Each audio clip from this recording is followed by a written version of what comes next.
Awesome. So we have 4 phrases, and you said the last 2 are exactly the same. Let's compare phrase 1 and phrase 2. Ready, sing. Loo, loo, loo, loo, loo, loo, loo, loo, loo, loo, loo, loo, loo, loo, loo. Would you say those 2 phrases are exactly the same, completely different, or kind of similar? Similar. I agree. I think they're kind of similar. So if we call this phrase A, what would you call this? A prime. A prime. I like that. So A prime. And then this is different from A, so you call it B. Uh-huh. And this was the same as this, so also Probably B again. yes. Excellent job. All right. Would you tap on the pictures in this book and sing phrase A, and then we'll tap it again and sing phrase B, and I want to see if we can figure out what part of phrase B is different. Let's sing it together. Ready, go, see the lonely birch in the meadow. Silver leaves all dance when the wind blows. Which birch tree had a different sound the second time through? I think it's this third one right I here. think it is. Let's listen. The first time it was loo, loo, loo, loo. So they all stayed the same. Second time was loo, loo, loo, loo. Was the new pitch higher or lower? Higher. It's higher.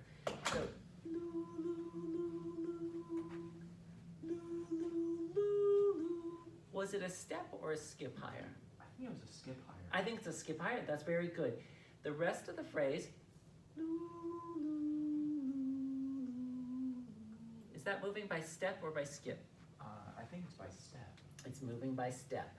So let's show the contour in the air, and we're gonna sing on Lou. Ready? Just the first phrase. Lou, lou, lou, lou, lou, lou, lou, lou, lou. If the starting pitch is mi, and all the pitches move by step, can you sing that for me in solfege? Ready, go. Mi, mi, mi, mi, re, Very do, do, ti, la. Good, there's our new note T, and you nailed it. Great job with that. So now we have mi, mi, mi, re, do, do, ti, la. So we have mi, mi, skip. What's a skip above me? So? So is a skip above me. So let's sing the second phrase. Ready, go. Mi, mi, so, mi, re, do, do, ti, La. Very good. Let's play this on our guitars. So you remember the A minor scale. Let's just review it for a second. La, ti, do, re, mi. Very good. And so this started on mi, and you play for me. Mi, mi, mi, mi, re, do, do, ti, la.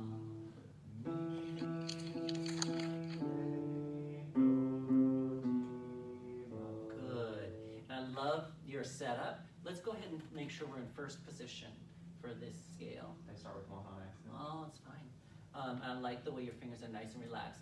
By the way, Jeremy, I'm not correcting you because there's something you're doing wrong. I just want you guys to know that when I'm teaching, I'd say at least 75% of the time, I'm giving positive or negative specific feedback on technique. And the reason I love Kodaly approach is that it allows the student to internalize the music so that they can actually effectively respond to my constructive feedback and my positive reinforcement too. You know, when they're overwhelmed trying to read music, it's very difficult for them to observe what I'm saying. When you said 75%, do you mean 75% of you talking is about technique? That's true. Like 90% of the time it's just us playing music. Right. But if I say something, most of the time what I say is, let's adjust your setup a little bit. I mean, I don't know about you pianists, but us guitarists, you know, keeping the instrument in the right place for a 6-year-old or a 7-year-old is a challenge unto itself, right? I know it's true for you violinists, right? So if they really are solid in the music, if like, I've prepped this whole process pretty well, they've done their A minor scale, doing mi, mi, mi, mi, re, do, do, ti, la is gonna be pretty easy, right? So we didn't really cover the top of the scale. Can you play for me? La, ti, do, re, mi, fa, sol. Do that for me. La, di, do, re, mi, fa, sol. There's our so. So if we go back to mi, would you play and get in first position? Great job. Mi, mi, so, mi, re. Ready? Go. Mi, mi, sol, mi, re, do, do, di, la. Good. I love your free stroke on the so, but let's go ahead and use thumb for the whole thing. So you go big two, playing 2 phrases. Mi, mi, mi, mi, re, do, do, and then you'll do the one with the so.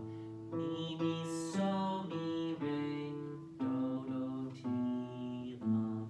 Ready, go. Mi, mi, mi, re, do, do, ti, la. Mi, mi, sol, mi, re, do, do, ti, la. All right, doesn't that sound beautiful? What was I doing? I think it's another canon one. I was doing a canon or a round. That's really good. Good ears. Your assignment is to learn the second half of this all by yourself. So let's sing it, and I would like you to just draw on this piece of paper the contour. So let's just sing. Loo-lee-loo in the meadow. Loo-lee-loo when the wind blows. So that's your assignment. You have the music here, you've got the piece of paper, draw the contour. That's your self-learning piece. But we have started to learn solfege and letters, and I think it's time for you to try out a new book. So I've brought for you today a book that I use with my older students. Sometimes even teenagers will get to play out of this. And first song we're going to learn on here is When the Saints Go Marching In. Do you know this song? Kinda. Oh, when the saints go marching in. Oh, when the saints go marching in. Lord, how I want to be in that number. Oh, when the saints go marching in. I think you've heard it before. I can see by that smile. Would you sing it with me? Oh, when the saints go marching in, etc., etc. Now, let's take a look at this book. Do you see we have this clef? Do you remember this clef? Mm-hmm. What's it called? I think the treble clef. Treble clef, and sometimes we also call it G clef. a G clef because it shows us that the second line is G, right? Mm-hmm. And so this note, it's one of your landmark notes. Have you remembered what this note is? I think it's a C. That's C, that's for C do. So what we're gonna do is we're going to tap on the notes and sing, oh, when the saints. Can you do that for me? Oh, when the saints. Awesome job. So what direction are the pitches going? Up. They're going up. And are they all going up by step, all by skip, or is there some skips and steps? I think there's skips and steps. Good, where do you see the skip? In between these first 2 notes. That's right. So you know that the alphabet goes C on the space, D on the line, C and E in the space. So if you're going C up a skip, what is that going to be? C to E? C to E. Let's tap on them and see if we can sing the letters. C, E, F, G. Awesome job. And if it were solfege, it would be do, mi, fa, sol. Good job. And this is actually in your C do up in this position. And so we'll play it like that. Ready, go. Do, mi, fa. Good. Can you do that and sing letter names? C, E, F, G. Great job.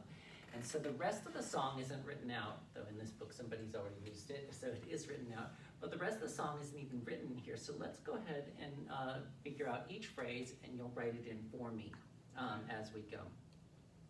All right, and I would go through and teach each phrase one by one, but having him discover the notes and having him write them into the book, that's how this book works.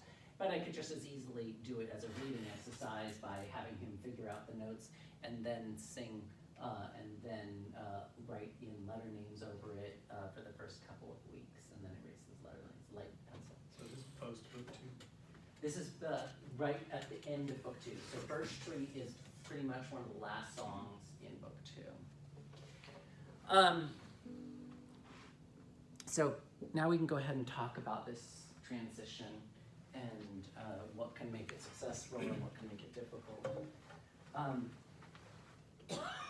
So first of all, I've seen a lot of teachers struggle with the transition to go from solfege to letter names. And just even the other day, I can't remember which student, I think it was Fausto, I was like, do you know why we had you learn both solfege and letters? He's like, to torture me.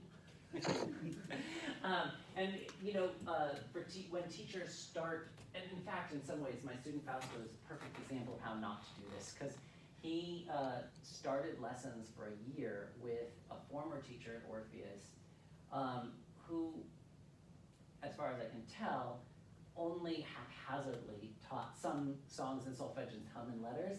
And so he taught him like lots of letters and sharps, and he taught him some solfege, but he didn't know all of them. Like he knew some things in do, re, mi, but he didn't know the whole solfege scale. And so he's just had this abiding fear of like how all of these different systems work. And so I've seen a lot of teachers really struggle to transition students when they transition them, particularly when they transition them too early. Because the student doesn't understand, why am I learning 2 different things to call every note? After a ton of experimentation with this in our early years at Orpheus, we really settled on the idea that it's best to just teach one system until it's really solid, and then you're going to add in the other system. So I actually don't have any qualms about people who teach fixed pitch. It's not like I think that that's wrong. I think eventually you need to know relative pitch. I mean, it is the foundation of how music creates meaning, is how pitches relate to each other, right? That's why we need relative pitch. But maybe you get that when you go to college. Fine. You'll enroll in your training class like all of us did, and they'll teach you either new numbers or movable do solfege or whatever. But I'm a firm believer that what Dr. Duplaix would say is, why wait to get to the good stuff? Why wait to teach the fundamental meaning of what we're doing? So that's why we start with this movable do. But I just implore you not to rush this process of transitioning them to letter names, because you might find yourself with some very confused students down the road if you do. So I want to take a pause from talking about this and just talk more generally about planning as a teacher. I know that a lot of teachers are probably like me, went before I met Wendy, and just have gotten used to, I'm just going to teach whatever comes up in the lesson, and I'll do my best. I'm a good musician, and I'll teach them something, and it'll be valuable. And I didn't lesson plan for many, many years. But Wendy always did. And even though I had some spectacular students, I had a lot of spectacular failures along the way too. And her students, like everybody, seemed to be at least at this level. And then she also had this other thing going on as well. And so I kind of got convinced that if I would get into planning, that would help. And it has helped tremendously. But I think that we need to think about planning on multiple levels. One is to have an overarching plan that we already really believe in for all of our students, that we have kind of taken some time to really spell out. Like, if a student starts with me around this age, they're gonna go through these general steps over a 10-year period. And they'll exit this other side with these sets of skills pretty well intact if they stayed with me and had supportive parents and they had, and I know how they're gonna get there.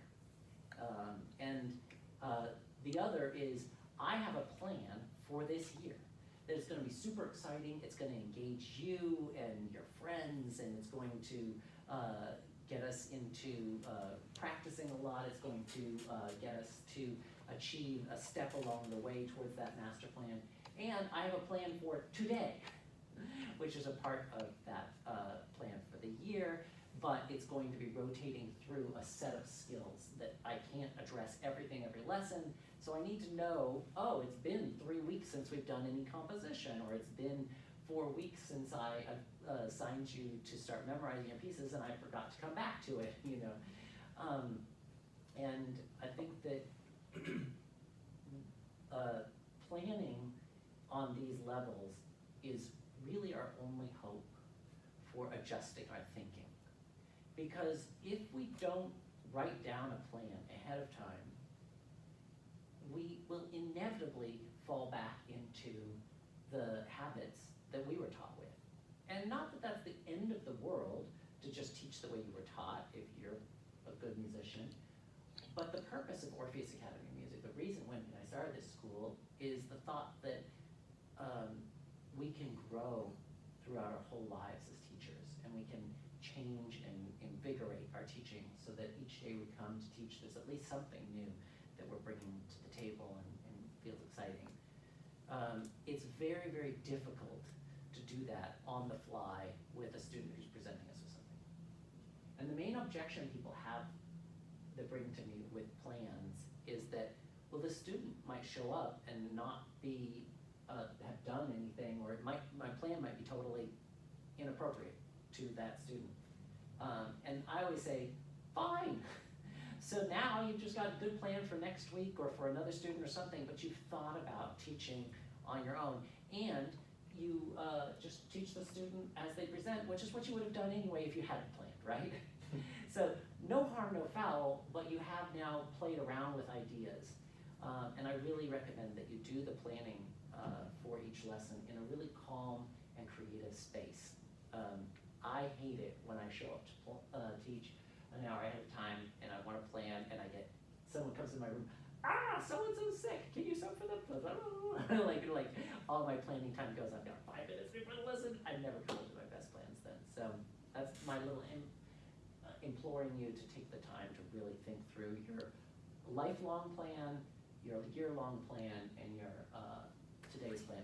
So speaking of lifelong plans, I'm going to talk a little bit about the transition to, well, I'm going to be talking mostly about the transition from movable do to traditional methods. But I want to talk, first of all, as we did in one of the workshops, I don't know if it was the first year, I think it's maybe, about this end box. This is the box, to me, that every teacher should have in their head when they say, I want to teach myself out of a job. You know, if you're a great teacher, you want your student to exceed your ability and to think musical thoughts that you could never come up with yourself. And so when is it that they become the master? What kind of skills will they be able to demonstrate? Or another way to think about it is what Dr. Jellison said when she was doing her workshop this past spring, when she's talking about your students with special needs.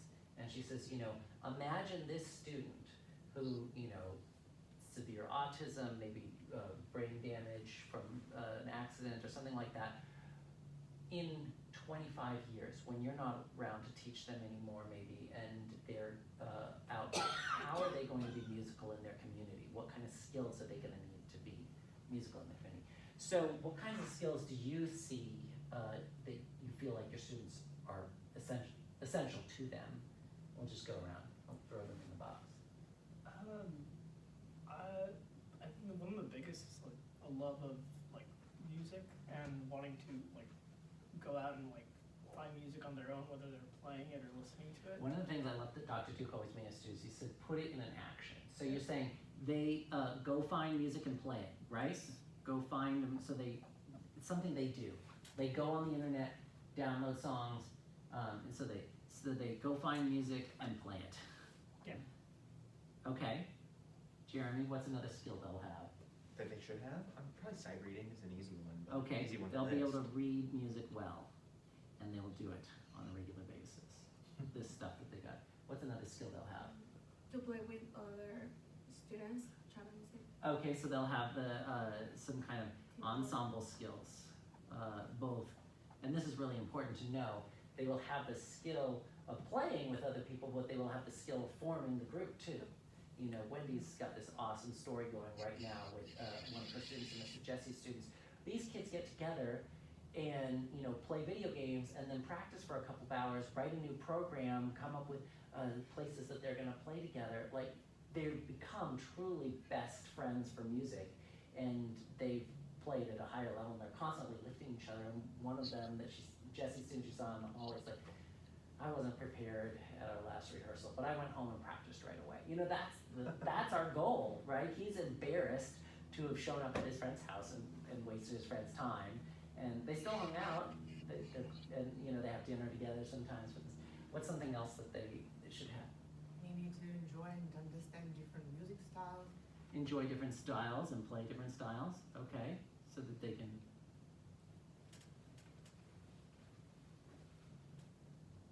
Beth? I think how to practice. Okay, they'll know how to practice. That's an awesome one. So that they feel confident when they tackle something new, they can learn it. A willingness to share their music with others and to get others excited about it.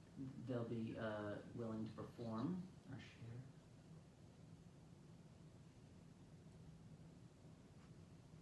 They would know all of the sounds that are possible with their instruments so that they can express themselves effectively. Okay.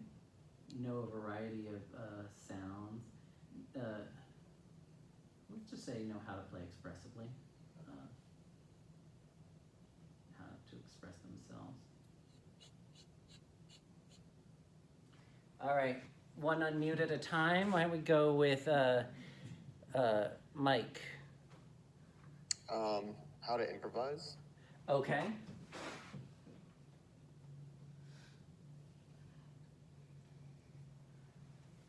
Jessica. A true love for music that they're wanting to share with other people. Okay. So they're passionate about it. Claire.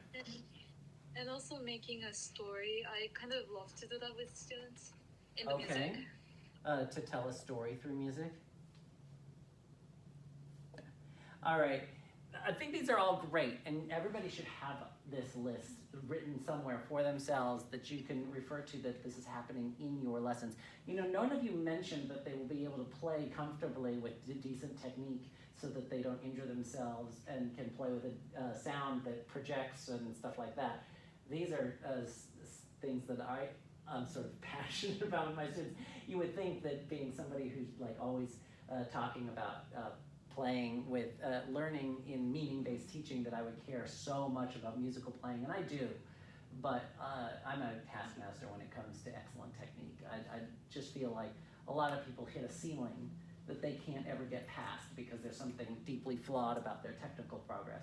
But I think all of this stuff is necessary. So as teachers, we want to be thinking, okay, if our goal is for them to be competent readers and good ensemble players and have a variety of styles that they know how to play and a deep love of music, like how are we working in a conversation about, are they listening to music on Spotify or Pandora, or do they have an old-fashioned record player that they've gone retro on us? Like, how are they enjoying their music? Are they going to concerts? Are they? So there's a ton to do in a tiny half-hour lesson, right? That you want over this time period for them to develop in a consistent and way. And of course, along the way, if we like try to throw in all 18 things, then they just get overwhelmed and leave our lesson more confused than they began with. So we have to be able to say, you know, that's going to be a major focus for year number 3 is when I'm addressing that with this student. You know, I'm not going to worry about, let's say, what different styles you're listening to when your 6-year-old learning hot cross buns with me. But I mean, not that that's not important at that age, but I'm just saying that I only have half an hour. And I want to make sure you go home with a new piece, reviewing your pieces, yes. So I'd like to get back to this transition to traditional teaching with the eye that this is part of your long-term plan of getting to this end box, and that this is a crucial step along the way. First of all, what I said earlier about a lot of times people will start this transition too soon and tell me that, you know, their students, either they'll say, oh, it's going great, and then the student comes in and they can neither read music nor learn by ear because they're confused about when to use what skill. Or they'll tell me, oh, my student hates it, I'm just gonna stick in solfege. You know, my daughter has a good friend that lives right next door, and she's been playing guitar for like 6 years, and she still only uses solfege, which I think makes it very challenging for her, you know, going to middle school, trying to get into other ensembles. So I think that building the skills throughout the first 2 years in a really solid way so that when you make that transition, it is not fraught with confusion and error is really important. So the prerequisites in my mind, and maybe you guys can help me add to this, are that they will know their solfege. And when I say know, I don't mean they know the name. I mean that they hear the half step and the whole step, that they hear the steps and the skips, that they feel like there's a sense of tonic when they get to the tonic notes. That they will have terrific beginner technique. That because I'm going to be transitioning them to reading music while playing, it has to have gotten to the point where they don't need to look at their fingers to see where the notes are. So same for the pianist. Like if they're going to be looking here, they have to be able to find some notes down here and have their fingers respond to it in a comfortable way. It can't be.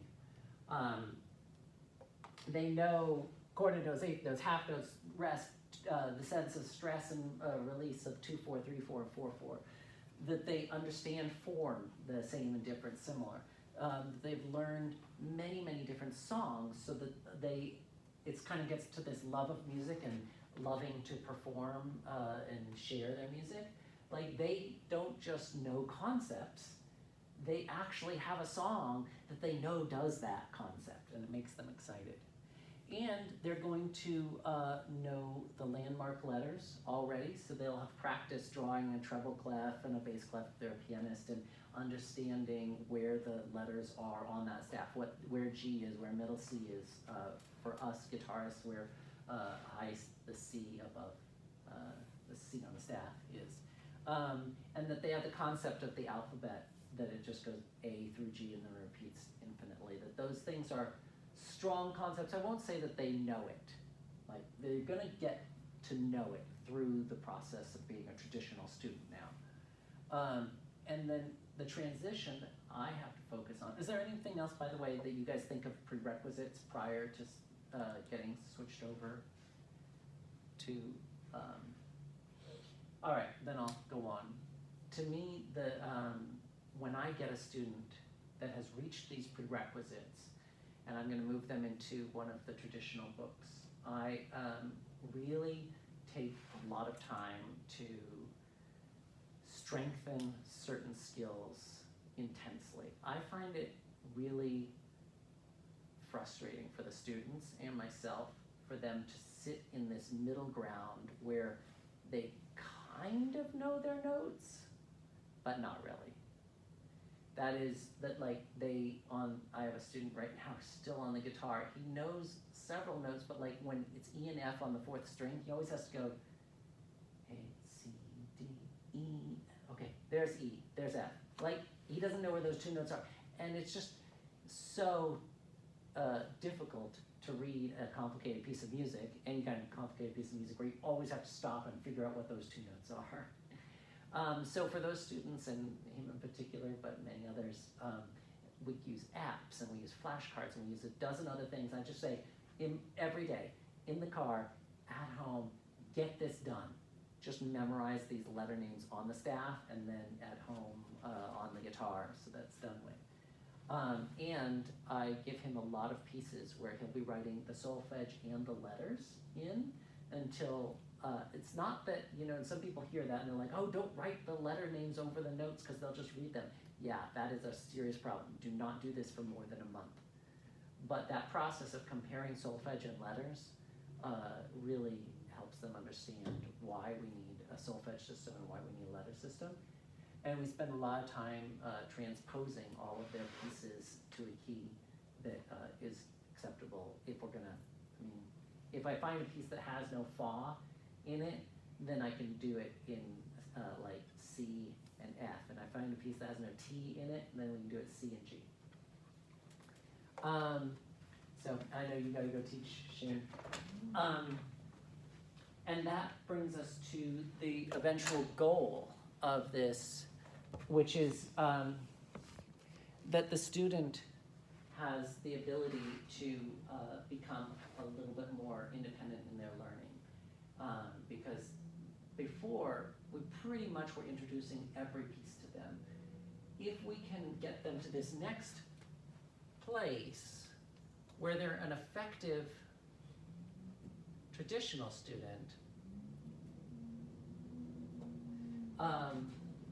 they themselves should carry forward these practice skills that Beth was talking about. They should carry forward this love of music that came from singing all their songs and falling in love with each song that they get, and just be like so excited to learn the next song that we can then say, all right, together in the lesson, we're learning this song, Yankee Doodle, but I'm assigning you these 3 self-learning songs on your own.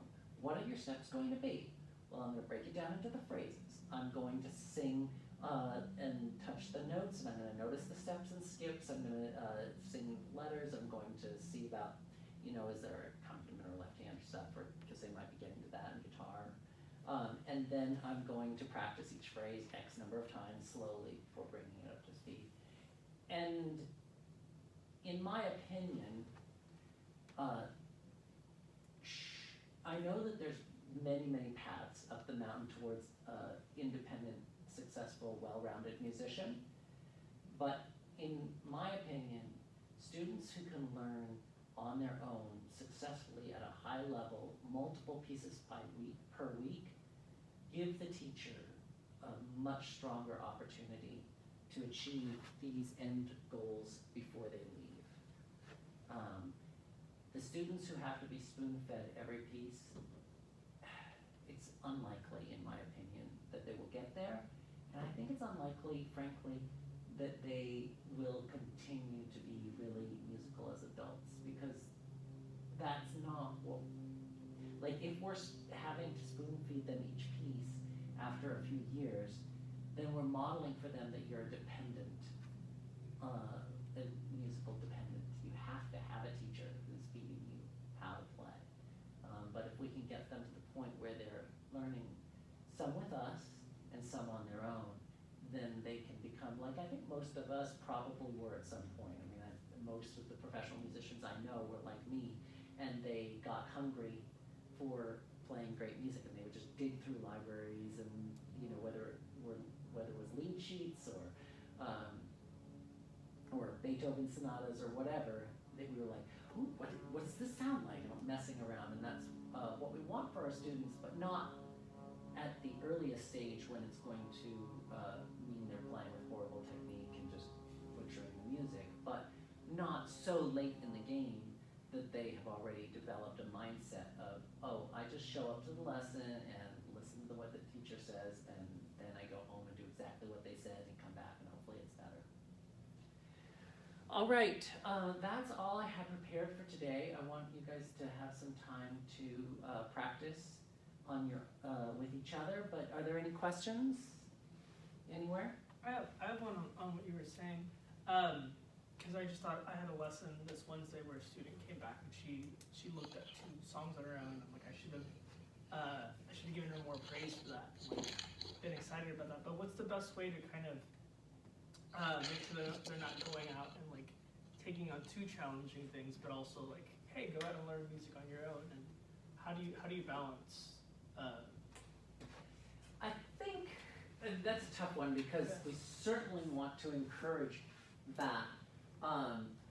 I think if we have set the standards pretty high for the pieces that we've picked with them music that they're super excited about, and we've given them detailed practice instructions on how to work on it, I think frequently you don't need to shut down the other things so much as you need to just emphasize the thing that you want and say, oh, I'm so glad that you're going out doing that. I always encourage that. But let's make sure that third finger is high enough in blah, blah, blah. You know what I mean? Like Yes. second phrase, we're still having a lot of trouble with this. So let's write down again our steps for practicing, because let's be honest, no student that attends Orpheus really has 2 hours a day to practice, right? So if you give them detailed practice instructions and work with a parent on that, and then my general feeling is a lot of teachers have this fear that if a student does something wrong on another piece, that'll infect all of their current pieces.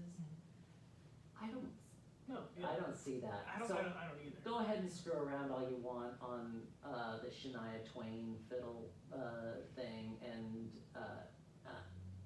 but I'm going to really focus on your excellent sound and your terrific intonation for this.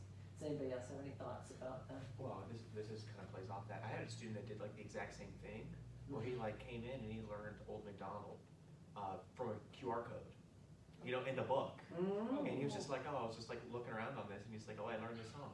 So we hadn't even talked about low so or low la. He was playing it in C.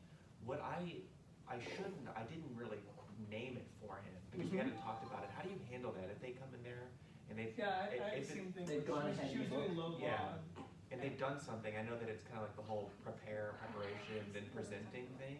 Mm-hmm. So I didn't really know exactly how to handle it. I mean, of course I praised him, but You know, what song was he supposed to be working on? what's that song? Do do do mi do do Rocky Mountain. Mm-hmm. I love that you did that in solfege, by the way. That was another thing I was going to say. So all of you, in order to teach effectively in letter names and solfege and do this transition, you need to become masters of solfege. You know, I still, like this morning, I was singing do, re, mi, fa, sol, fa, ti, do, ti, do, so, fa, mi, re, do, mi, so, do, so, re, do, re, fa, la, ti, fa, re. You know, like, I'm just practicing my arpeggios and my scales and my minor scales, my harmonic minor scales, because I have to teach those classes and I want to be good at it. But you should be able to basically, I pull any song out of a hat and be able to solfege it. So he's doing Rocky Mountain. He's not that far away. So No, he's not. he's hasn't learned fa yet. We hadn't though. done Phi, you know. Then, you know, say, wow, I'm so impressed with this. I think you're ready for me to move a little bit faster. Does he play okay? Yeah, no, he plays great. And then I just shouldn't have dive understood it right a lot. into, we're gonna get to these notes really soon. Dive right into Frere Jacques, for example. Okay. And then so you'll be teaching fa, and what's the last phrase? Do so do. Exactly, and so then, you know, he'll be able to discover that, like, ooh, we have a note lower than do. But right now we're focusing on fa. We'll just call it do, lo, do, and then, you know, you present fa. And then, you know, he'll get to rock. When he gets to Old MacDonald, he'll know it so well already that the concept of do, do, do, so, oh, I already know that note. I know it's a step above la. It's kind of like people ask, frequently people will get caught up in trying to teach dotted quarter note, eighth note here, because a lot of our songs have that. And they'll be like, oh, so I was explaining this and that and the other thing. I think, you know, the concept of the dotted note in Western music is one of our more bizarre ways of notating a really common rhythm. You know, that long, short pattern is just part of our speech, so it's like all over the place, right? And I always want to say, look, you don't need to explain this, but if you teach, if a kid has played 100 songs with dotted quarter note, eighth note in it, before they actually get to the concept of how it's written, then when they get to that concept, they will get it so much better. Because they already know bum, bum, bum, right? They get that in their body. And now it'd just be like, oh, this is how we write that. And then maybe a year later we can say, by the way, what that means is that this takes, adds a half of the original value and blah, blah, blah. But they can deal with the fact that it's just like, this is how we write that. Just like when my daughter was starting to read in kindergarten, they say, this is how you write the word can, C-A-N''T. Nobody said that when you have two words, you take out the middle two letters, and like you bring this in. Talked about that. Just sound it out, put the apostrophe there, that's how it's done. You can get to that in 4th grade. Does anybody else have any other questions? Anybody? No, So I have a question. I wouldn't hold back. Yeah? Mike has his hand. Mike? So why isn't the Kodaly Book 3 used very often in private lesson? I'm sorry. I totally didn't mean to give you that impression. Thank you for that question. That's awesome. Mm-hmm. So Kodaly Book 3 should be used every day in your lessons. I think that a lot of people are eager to teach out of their instrument-specific method book, and you cannot do that before you get through Book 2, because you'll confuse them about solfege and letters. But the instrument-specific method books, like my guitar book and the Faber, whatever you want to teach out of, have things in there that you can't really put in a solfege book. Do you know what I mean? Mm-hmm. Like left and right hand, grand staff stuff. So I personally teach every song in Book 3 to my guitar students. And I also teach out of simultaneously. So my students that are at that level have that book, and they work out of my what's called the complete guitar book simultaneously. And you can do the same thing in piano, and that's a great way for them to practice what I said earlier about writing the letter names and the solfege for each song. So then they get.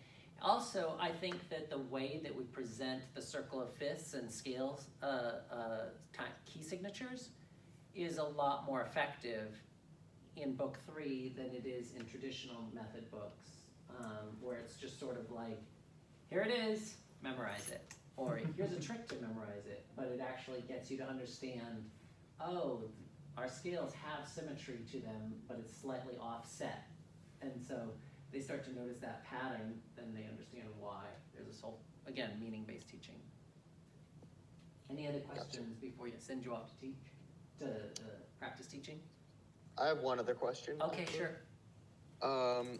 So how long do you keep on, like once you get into the traditional method books, how long do you keep applying the Kodaly principles like solfege and things like that to their songs? Like, is there a point to where you start teaching them,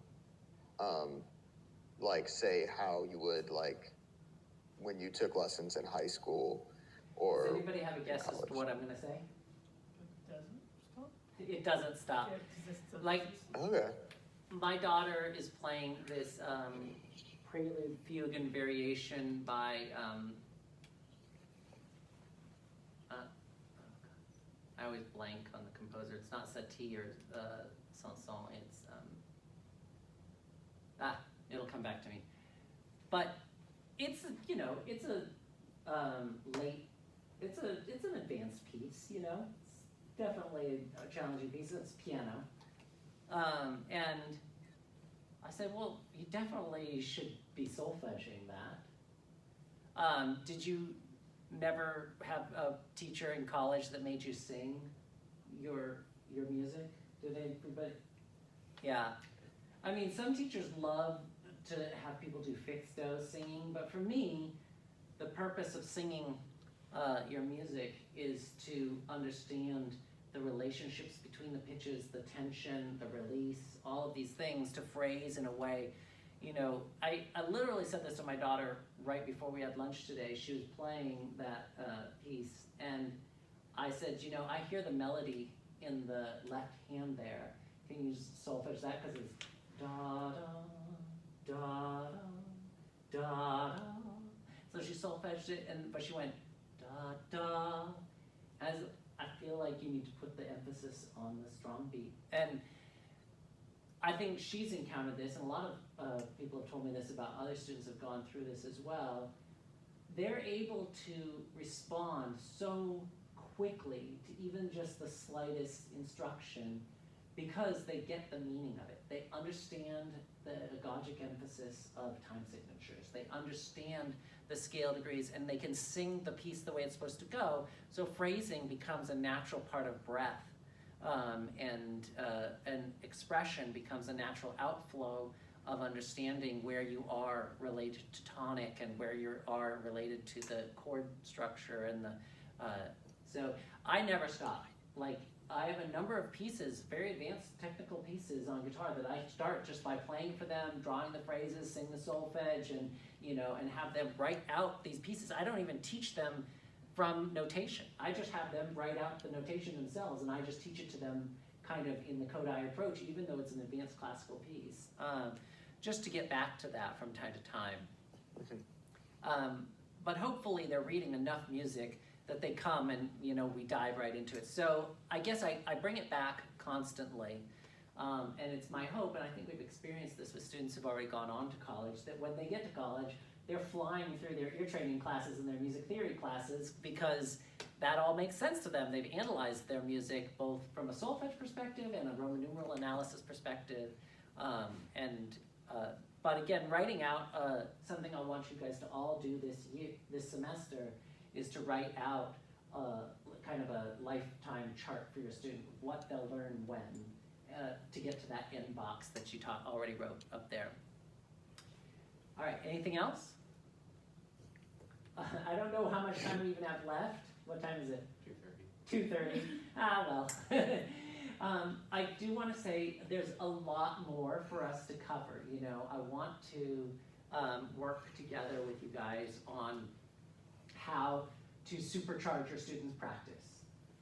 I think that I've heard from a number of teachers that their students are practicing less than 4 or 5 days a week, and even when they're practicing every day, they're maybe practicing poorly and coming back with the music learned wrong or something, or the parents are super critical of them, or the parents are not engaged at all, or the process of turning your entire studio into one in which they lift you up because they are beyond ready every week. That turns your days into joyful days, but how to create that, that's a workshop that I want to talk about. And we obviously need to get started reading has everybody already read the 8 myths thing that I handed out at the beginning? I highly recommend that. That's just like teaching is not telling. It's just like we could have an entire workshop just on teaching is not telling. There's a number of other things I want to get to, but I also want to respect that this is the last thing. This is really important to me to say as well, thinking about this morning as well. Look, teaching requires everything. You need to be like an awesome musician that can hear the most minute, expressive detail of what they're doing and praise that or correct that. You need to be an amazing technician that understands everything about how the body works together. You need to be like a personal therapist to every child that recognizes and connects with them. And you have to be organized and prepared and all of these other things. So much so that it can become overwhelming and you can feel depressed. I frequently do, like, oh, I really could have done a better job with that. And my main message to you is that, becoming a great teacher maybe is just one of those horizon things, that there's always something more to add to our skill set basket.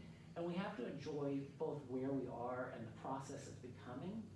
And at the same time, look for the one thing that we can focus on this month so that we won't get overwhelmed. Instead of trying to be like, I need to get better at everything today, just be like, you know what, I'm gonna focus on this one thing, this one area, of teaching for this month, because I really feel like X, my students aren't practicing at all. So that's gonna be my focus for a little while. I'm gonna let go of some other things. I'm just gonna focus on getting people practicing, all right? I'm just going to focus on being a consistently solid, prepare, present teacher. So I know the order of my questions, because I keep on getting mixed up, and that's frustrating to me. But that would be my recommendation. Like, there will never be a time when you're like, done. But you can be in a place where you're like, okay, this is the next right step for me, and let me ask for help on that, and let me help my students get to that next level for them. All right, so I'm sorry if I took up all the time. If you guys want to hang together a little bit, that's fine, but I appreciate your time today. I hope that we'll get some good, useful workshops scheduled in the next month or so. I'll let you know when we do. All right, thank you. Sounds good. Thank you.